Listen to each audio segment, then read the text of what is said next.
राहायला दिसलंच ना.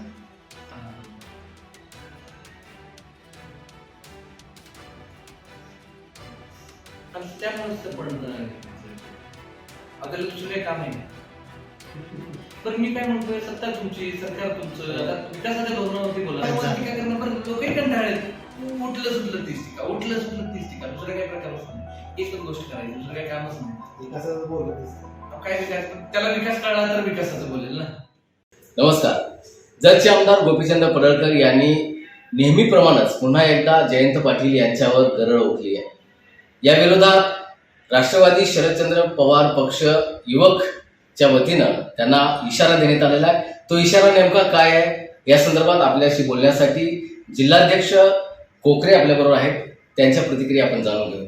नक्की काय तुम्ही आता, कारण कालच एका कार्यक्रमामध्ये त्यांनी पुन्हा एकदा गरळ ओकलेली आहे. कायमच ते शरदचंद्र पवार असतील, जयंत पाटील असतील यांच्यावर शतरांची टीका करत खालच्या पातळीवर.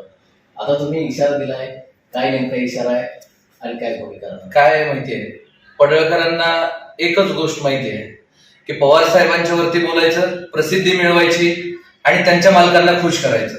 पवार साहेब झाले की आदरणीय जयंतरावजी पाटील साहेबांच्या वरती बोलायचं आणि त्यांच्या मालकांना खुश करायचं. याच्या पलीकडे दुसरं कोणतंही काम ते करत नाही. ज्या पद्धतीचं काल त्यांनी स्टेटमेंट केलं, सांगली जिल्ह्यासाठी आदरणीय जयंतरावजी पाटील साहेबांचं काय योगदान आहे, साहेबांनी या जिल्ह्याचा काय विकास केलाय, हे या जिल्ह्यातला प्रत्येक नागरिक जाणतो. त्याचा त्यांनी जरा अभ्यास करावा असं मी त्यांना सांगितलं असतं, पण त्यांना अभ्यास करा म्हणून सांगणं हा एक विनोदाचा भाग होईल. मुळात पडळकर नेहमी वरिष्ठ नेत्यांच्या वरती बोलणं आणि आपल्या नेत्यांना खुश करणं याच्या पलीकडे दुसरं कोणतंच काम करत नाही. मुळातच चोरीची मतं मिळवून या महाराष्ट्रामध्ये भाजपचं सरकार आलंय, त्याच पद्धतीनं चोरीची मतं मिळवून हे आमदार आलेले आहेत. मग या आमदारांनी, ज्या जतकरांनी त्यांना मतं दिलं, त्या जतकरांच्यासाठी जे परवा अधिवेशन मुंबईला झालं, त्या अधिवेशनामध्ये किती प्रश्न उचलले, या उलट त्यांनी काय केलं, त्या विधानसभेमध्ये मारामारी, गुंडागर्दी अशा प्रकारचं चित्र केलं आणि खऱ्या अर्थानं सांगली जिल्ह्याचं वाटोळं करण्याचं काम त्यांनीच केलं.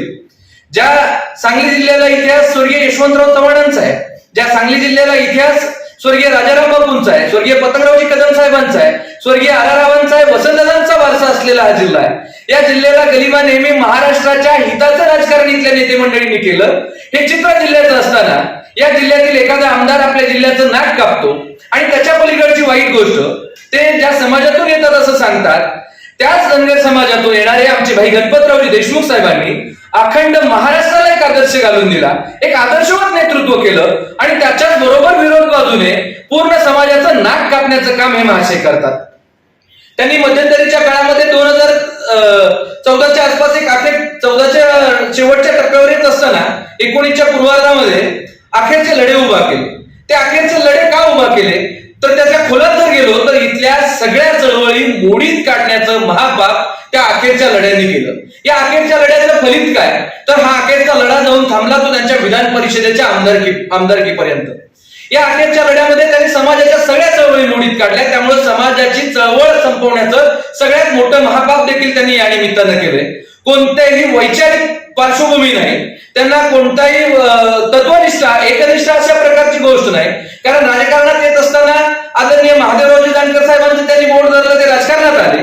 त्याच्यानंतर त्यांना बाजूला सोडून स्वतःच्या राजकीय हव्यासापोटी मध्येच कुठली तरी पार्टी त्यांनी मध्यंतरीच्या काळात आणली. त्याच्यानंतर ते गेले भारतीय जनता पार्टीमध्ये. भारतीय जनता पार्टीमध्ये त्यांना कोणत्याही प्रकारची उमेदवारी मिळत नाही हे दिसल्यानंतर ते ज्यांच्यावर आज टीका करतात त्यांच्याच दारामध्ये येऊन उमेदवारी मिळवण्यासाठी ते किती वेळ उभा राहिले होते याचं आत्मचिंतन पडळकरांनी करावं. तिथेही नाही मिळाल्यानंतर ते गेले वंचित बहुजन आघाडीकडं.